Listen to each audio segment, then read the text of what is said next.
8장 1절에서 3절, 13장 1절에서 3절, 여기에는 5장 차이인데 두 교회가 등장합니다. 첫 번째 교회는, 말씀해 보세요. 첫 번째 교회는, 자, 퀴즈입니다. 첫 번째 교회는 어떤 교회일까요? 이름, 교회 이름. 두 번째 교회 이름은 안디옥 교회. 거기 나왔나요? 첫 번째 교회는 핍박받는, 아주 정답인데 핍박받는 교회 이름이 뭐였어요? 전도사님은 말씀하지 마시고 예루살렘 교회예요. 예루살렘 교회. 역사 속의 첫 번째 교회. 역사 속에 성령이 시작한 첫 번째 교회, 예루살렘 교회입니다. 그래서 지난번에 제가 왔을 때 약속된 성령님에 대해서 증거했는데, 그 약속된 성령님이 드디어 오순절날 오셔서 시작하신 것이 무엇이냐? 교회를 이 세상에 탄생시키신 일이었어요. 그 첫 교회가 탄생된 것이 예루살렘에 있었고, 그래서 우리가 예루살렘 교회라 이렇게 말합니다. 근데 여기 두 번째 나타나는 교회는, 교회가 시작이 됐는데 어디에서 시작이 됐느냐? 안디옥이라고 하는 지역에서 시작이 됐어요. 그래서 안디옥 교회라 이렇게 말을 하는 겁니다. 근데 성경에 보면 안디옥이라고 하는 이름이 두 군데 등장합니다. 두 다른 지역이 있었어요. 그래서 안디옥 교회가 다른 두 곳에 있었다고 생각하시면 됩니다. 근데 오늘 여기 나오는 이 안디옥 교회는 시리아, 오늘날로 치면 시리아 지역에 있는 안디옥, 그 당시에는 수리아 지역이라고 했는데 수리아 안디옥이라고 했습니다. 또 다른 한 곳에는 오늘날로 치면 터키라고 하는 지역이 있는데, 그 터키라는 나라에 요새는 트리키에 이렇게 이름을 바꿨죠. 아무튼 좀 힘들어요. 트리키에 그냥 터키라고 합시다. 그 터키 지역에 비시디아라는 지역이 있는데, 비시디아 지역에 있는 안디옥이 있었습니다. 그래서 비시디아 안디옥에 있는 교회와 수리아에 있는 안디옥의 교회, 수리아에 있는 안디옥 교회가 오늘 여기 13장에 나타나 있는 교회의 이름입니다. 지금 우리 양무리 교회는 담임 목사님을 비롯해서 교회의 중추적인 역할을 감당하고 있는 분들이 선교 현장에 나아가 계십니다. 무더위에도 불구하고 니카라과 그 열악한 환경 속으로 자신의 몸들을 던진 거예요. 단기 선교든 체류 선교든 예수님의 지상 명령을 따르는 것은 교회의 최우선 사명이고 또 귀중한 책임이기도 합니다. 따라서 이번 니카라과 단기 선교는 우리 양무리 교회에 있어서 아주 중요한 의미를 갖고 있습니다. 그걸 염두에 두면서 오늘 저는 이 말씀을 준비했습니다. 사도행전 속에 나타난 이 두 교회, 기도할 때 이 두 교회를 떠올려 주셨습니다. 저는 이런 설교를 평생 수없이 설교를 했음에도 불구하고 한 번도 해본 적이 없습니다. 오늘 양무리 교회에서 처음 이런 설교를 하는 겁니다. 성령님께서 이 말씀을 저에게 주셨고 여러분에게 나누라고 하신 것입니다. 저는 그래서 이 사도행전에 나타난 이 두 교회에 대해서 잠시 살펴보고, 과연 우리 교회는, 우리 양무리 교회는 이 시대에 어떤 교회의 모습을 닮아가야 할지를 생각해보고자 하는 것입니다. 첫 번째, 예루살렘 교회입니다. 예루살렘 교회는 사도행전 8장에 나타나 있는데, 8장뿐만 아니라 8장까지 나타나 있습니다. 사실은 사도행전 2장에 성령님이 오순절날 임재하시고 그날 거기에 성령이 충만케 하심을 따라서 각 사람들이 방언이 터지기 시작하고, 그 당시에 그 방언은 외국어였습니다. 실제 다른 나라 말이었어요. 그러니까 한 번도 배워보지 못한 다른 나라 말을 성령이 임하심으로 초대교회 성도들이 막 말을 하기 시작하는 거예요. 막 최소한 15, 16나라의 말로 하는 것이었습니다. 그렇게 해서 놀라운 일들이 막 일어나기 시작한 거예요. 귀신이 나가고 병자가 일어나고 죽은 자가 살아나고, 예수님이 하셨던 그 기적의 역사가 초대교회 사도들을 통해서도 다시 막 일어나기 시작하는 거예요. 그러면서 사도 베드로가 성령 받기 전에는 무서워서 두렵고 떨고 사도 베드로만이 아니라 여러 제자들이 함께 사도들이 다 문을 걸어 잠글 정도로 두려움에 떨면서 유대인들을 두려워하고 로마 군대를 두려워하고 우리도 붙잡혀서 예수님처럼 저렇게 십자가에 달려 죽으면 어떡할까? 그 목숨이 두려웠던 이 사람들이 성령 받고 나니까 담대해지고 목숨도 아까워하지 아니하고 담대히 나가서 복음을 전하기 시작합니다. 사도 베드로는 어느 날 복음을 전하기 시작했는데 사도 베드로의 설교가 끝나고 나니까 3,000명이 회개하고 예수님께 돌아옵니다. 그리고서 그 뒤로 또 가면은 사도행전 6장 정도 가면은 한 5,000명의 무리가 또 예수 믿고 돌아오기 시작합니다. 나중에는 허다한 무리, 셀 수 없는 많은 무리가 주님께 돌아오게 되죠. 그렇게 해서 이 예루살렘 교회는 폭발적으로 성장하기 시작합니다. 이 예루살렘 교회는 교회의 탄생, 교회의 시작점이기도 합니다. 예루살렘 교회는 오순절날 성령에 의해서 시작되었고 그 사도들, 베드로를 중심으로 해서 그 사도들의 리더십을 따라서 성령의 역사하심을 따라 교회가 생각하지 못했던 방법으로 막 성장하기 시작합니다. 사도들의 지도력은 베드로뿐만 아니라 많은 사람들에게 영향을 끼치면서 그 공동체가 함께 모여서 일사불란하게 그 수많은 사람들이 몇몇 안 되는 사도들의 지도하에서 일사불란하게 움직이기 시작합니다.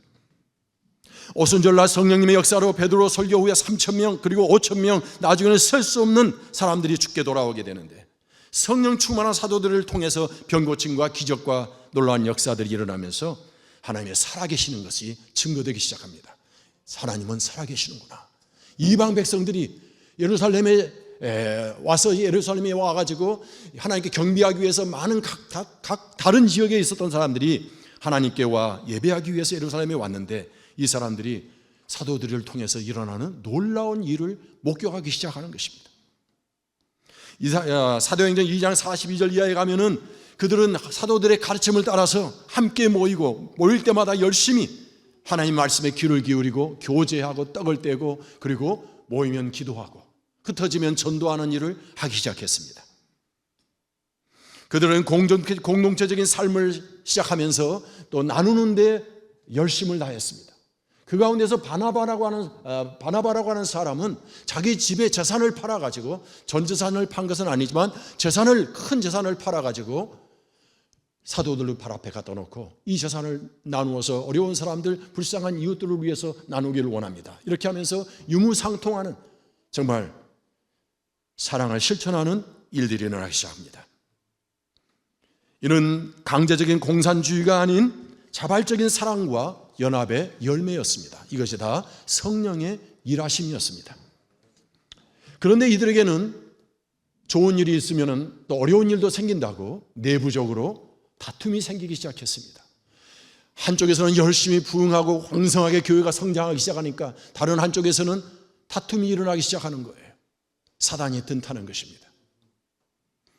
성경에 보면 헬라파 유대인들과 히브리파 유대인들 사이에서 음식 분배 문제로 갈등이 생겼습니다. 교회가 이렇게 부흥하고 성장할 때 교회 속에는 부자도 있었지만 가난한 어려운 이웃도 있었습니다. 그래서 바나바라고 하는 그 사람 아까 재산 팔고 그렇게 해서 어려운 사람 돕고 하고 그리고 교회에서 음식들을 서로 어려운 사람들을 위해서 공개 나누어 주는 일을 했습니다. 그 일을 아마 매일 한 것 같아요. 그러다 보니까 그 가운데서 히브리파 유대인들과 헬라파 유대인들 사이에서 보이지 않는 차별이 생겼습니다. 그 예루살렘 교회는 히브리파 유대인 중심으로 시작된 교회예요. 예수님의 12제자들도 다 히브리인들이죠. 유대인들, 히브리인들이죠. 그런데 그 가운데는 이제 헬라파, 말하자면 그리스 쪽 이방 사람들이 와가지고 예루살렘에 와서 함께 예배하면서 또는 유대인들인데 이방 지역에 가서 헬라, 그리스 지역에 가가지고 살면서 있다가 명절이 되면 와가지고 하나님께 예배하는 사람들이 있었습니다.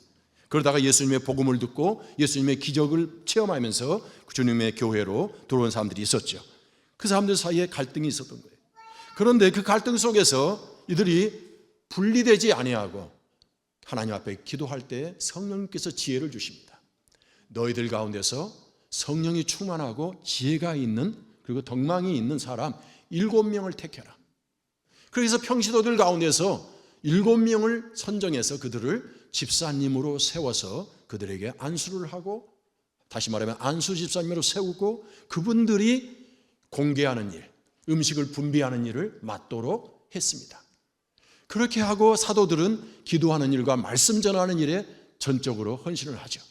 그러다 보니까 사도들이 할 말씀과 기도의 사역과 집사님들이 할 성도를 섬기는 일이 딱 조직적으로 이루어지니까 교회가 더 왕성하게 견고하게 일어나는 것이었습니다.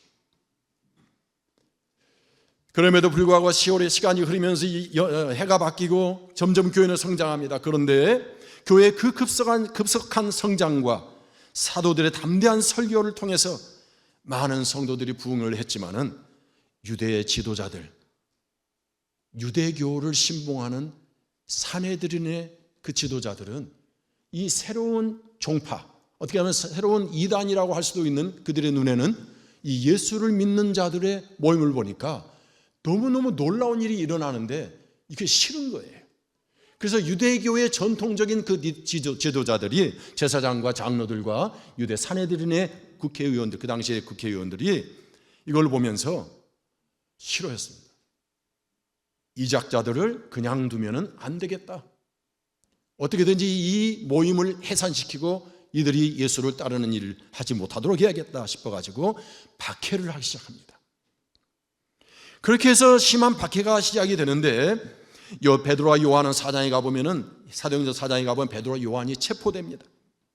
그리고 이후에 모든 사도들이 다 핍박을 받으면서 박해가 더 심각해져서 나중에는 초대교회의 첫 순교자가 나올 지경에 이르렀습니다.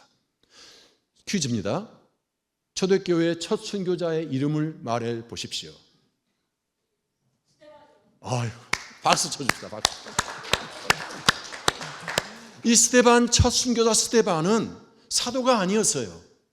그 7명의 선택된 안수 집사님 가운데 한 분이었습니다.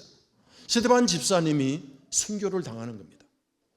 그렇게까지 박해가 심각하게 되었습니다. 스데반 집사님의 순교는 박해의 정점이었습니다. 이 사건 이후에 교회는 더 큰 박해를 받았고 성도들은 유대와 사마리아로 흩어졌습니다. 그것이 오늘 8장의 사건입니다. 사울은 그가 죽임을 당함을 마땅히 여기더라. 그라고 하는 것은 스데반 집사님이십니다. 사울은 스데반이 죽은 것을 마땅히 여겼다. 그리고 그날에 예루살렘에 있는 교회에 큰 박해가 있어 사도회는 다 유대와 사마리아와 모든 땅으로 흩어졌다. 유대와 사마리아 모든 땅으로 흩어졌다. 이렇게 되어 있습니다. 그리고 3절에 보면, 2절에 보면 경건한 사람들이 스데반을 장사하고 위하여 크게 울더라. 사울이 교회를 잔멸할세, 더 핍박할세, 각 집에 들어가 남녀를 끌어다가 옥에다가 집어넣으니라. 이런 엄청난 핍박이 초대교회에, 예루살렘 교회에 일어나는 거예요. 그래서 그들은 그 박해를 피해서 유대 땅 끝으로 사마리아로 지역으로, 그리고 사마리아를 건너서 더 먼 곳으로 흩어지기 시작했습니다. 그 흩어진 무리들이 가다가 시리아 안디옥까지 가게 된 거예요. 그리고 그 시리아 안디옥이라는 지역에 정착하면서 거기서 모임을 계속 갖게 되었습니다. 피신하여서 새로운 교회 모임이 시리아 안디옥 지역에서 시작이 된 것입니다. 이 안디옥 교회, 두 번째 교회는 안디옥 교회인데, 이제 이 안디옥 교회는 사도행전 11장에 가보면 어떤 흔적들을 찾아볼 수가 있습니다.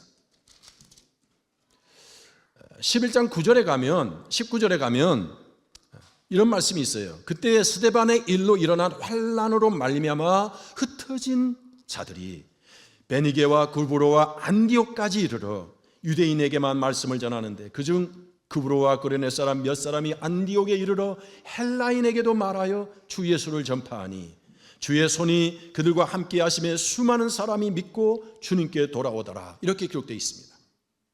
그러니까 그 전까지는 유대인에게만 복음을 전했는데 이제는 헬라인에게도, 다시 말하면 이방 사람에게도 복음을 전했다 이렇게 기록되어 것입니다.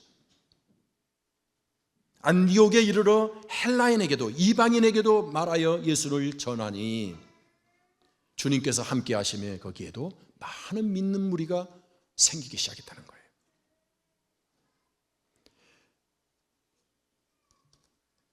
그리고서 오늘 23장으로 넘어오니까 안디옥 교회의 선지자들과 교사들이 있는데 곧 바나바와 니게르라는 시몬과 구레네 사람 루기오와 분봉왕 헤롯의 젖동생 마나엔과 및 사울, 그들이 주를 섬겨 금식할 때에 성령이 이르시되 내가 불러일으키는 이를 위하여 바나바와 사울을 따로 세우라.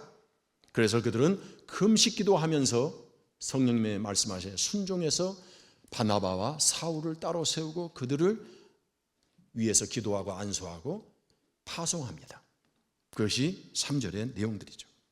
이 안디옥 교회는 첫째 박해로 인한 생명에 인해서 시작된 교회입니다. 두 번째는 이방인에게 복음을 전파한 대표적인 교회입니다. 세 번째는 바나바와 사울을 안수하여서 따로 세워 선교사로 파송한 첫 번째로 교회 역사 속에서 선교사를 파송한 교회가 되었습니다.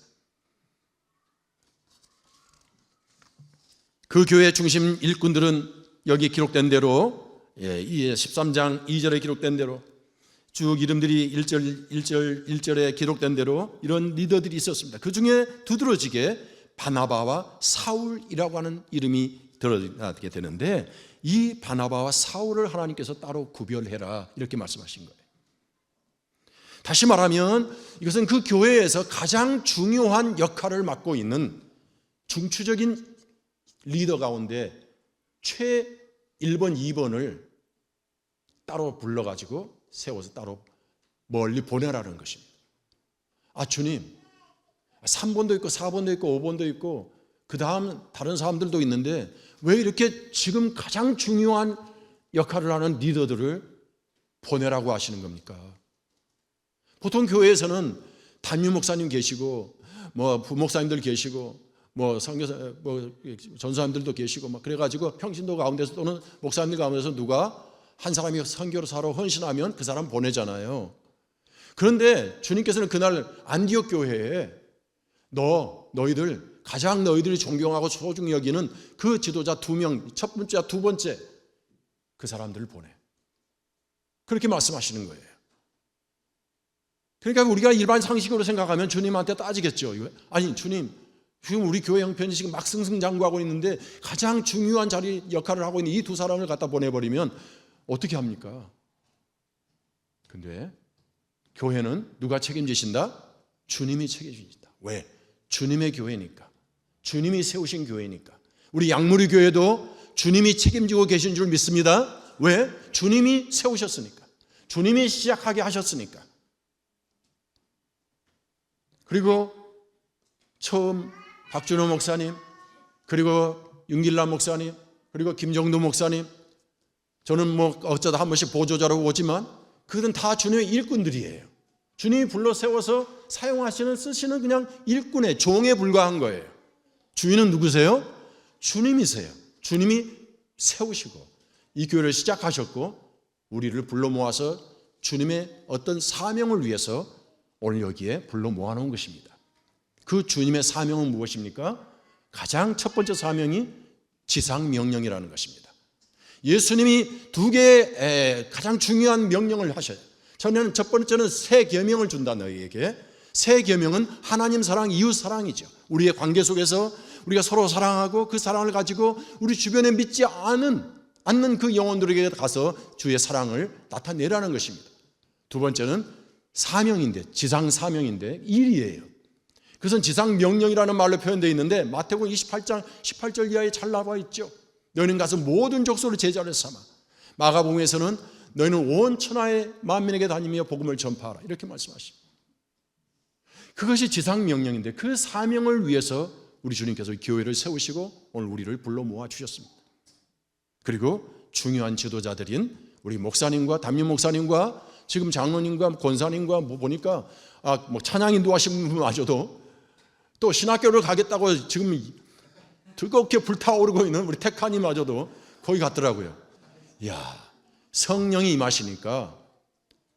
그렇게 중요한 역할을 하고 있는 분들을 딱 떼가지고 니카라과로 보내신 거예요. 이게 주님이 하시는 일이에요, 여러분. 이게 그냥 이루어지는 일들이 아닙니다. 잘 하셔야 돼요.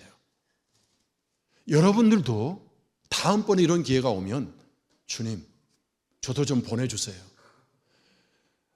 그냥 보내지 마시고 물질도 좀 주셔가지고 비행기표도 좀 대주시고 가서 체류할 수 있는 비용도 좀 주시고 물질적인 복을 주셔가지고 시간도 좀 허락해 주셔가지고 저도 좀 가게 해주세요. 이 기도를 하시기 바랍니다. 다음번에 이런 기회가 오면 놓치지 않게 해주세요. 저도 좀 참여하고 싶습니다. 이런 마음을 여러분도 가지셔야 돼요. 아버지, 가고는 싶은데 우리 아기가 어립니다. 아직 아기 돌볼 사람이 없어서요. 그래요. 그러면 주님이 다 이해하시죠. 한 4, 5년 후에 그러면 가거라. 한 10년 후에 참아줄게. 다 주님은 이해를 하고 계세요. 그러나 마음이 중요한 거예요. 그런 마음을 갖는 게 가장 중요하다. 왜? 하나님은 우리의 중심을 보시니까.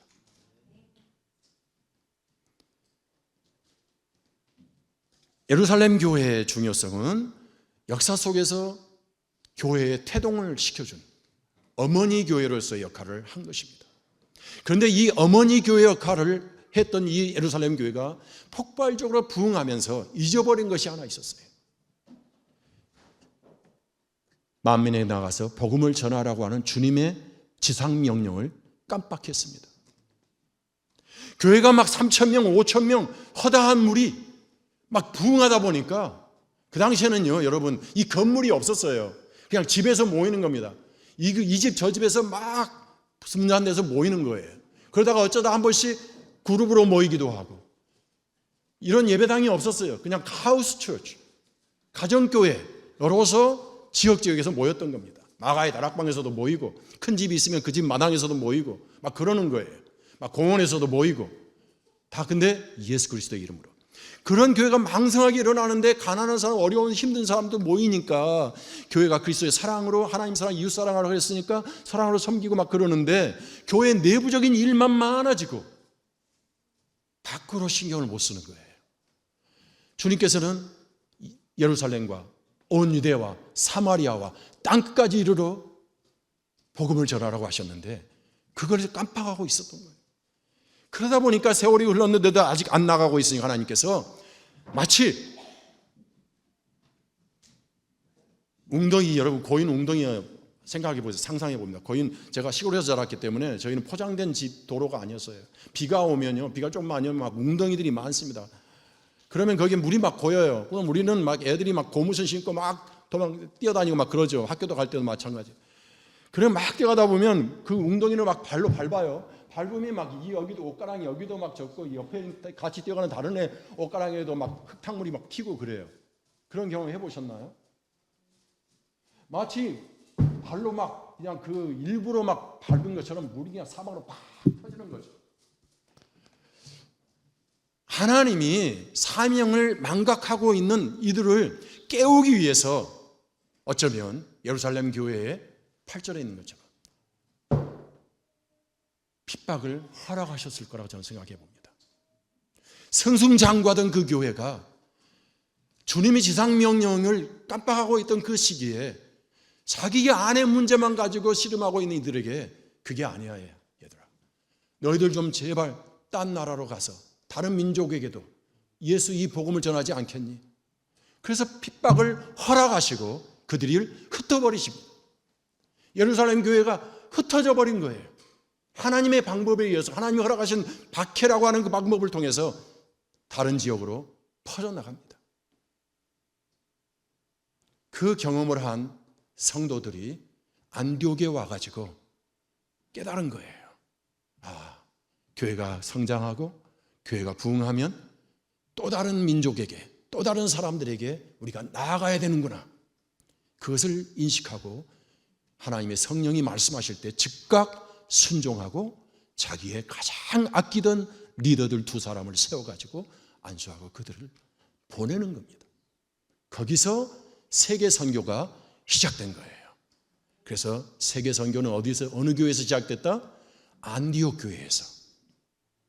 그 결과로 저와 오늘 여러분이 예수 믿고 하나님의 백성이 된 것입니다. 믿습니까?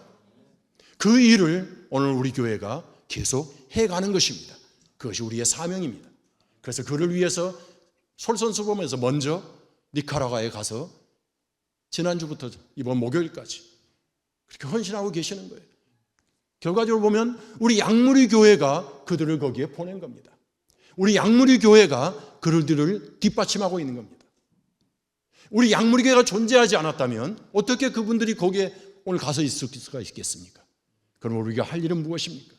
오늘 여기에서 그분들을 기도로 뒷받침하는 겁니다. 하나님, 이분들이 우리를 대신해서 거기 가 있는데 기회가 된다면 저도 가고 싶습니다, 나중에. 하지만 지금 오늘 할 수 있는 일은 제가 기도로 뒷받침을 하겠습니다.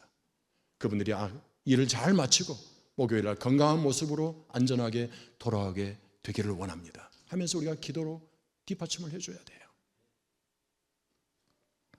설교 끝났습니다. 작은 움직임 하나가 결국 세계를 변화시킵니다. 작은 것이 세계를 결과적으로는 변화시켜요. 저는 감사합니다. 여러분 교회에서 두 분의 성도님이 저희 원주민촌에 오셔서 한 달에 한 번씩 무료 이발 봉사를 하십니다. 무엇을 말합니까? 민족의, 자기 동족의, 내 동족의 경계를 넘으라는 것입니다. 내 민족, 내 동족, 한국 사람, 그것의 경계를 넘어서 다른 사람에게, 다른 종족 그룹에게 가는 것이 선교입니다. 리치아웃이 하는 거예요. 여러분의 삶의 현장에, 주변에 여러분과 우리와 다른 문화, 언어를 가지고 있는 사람들에게 가셔서 손을 내밀고 예수님을 얘기하십시오. 그게 전도고 선교입니다. 그것이 교회의 근본적이고 기본적인 사명입니다. 그 사명을 잊어버리지 말고 망각하지 말고 안티옥 교회처럼 신실하게 이 선교 사명 감당할 수 있는 여러분이 되기, 또 제가 되기를 원합니다. 기도하겠습니다.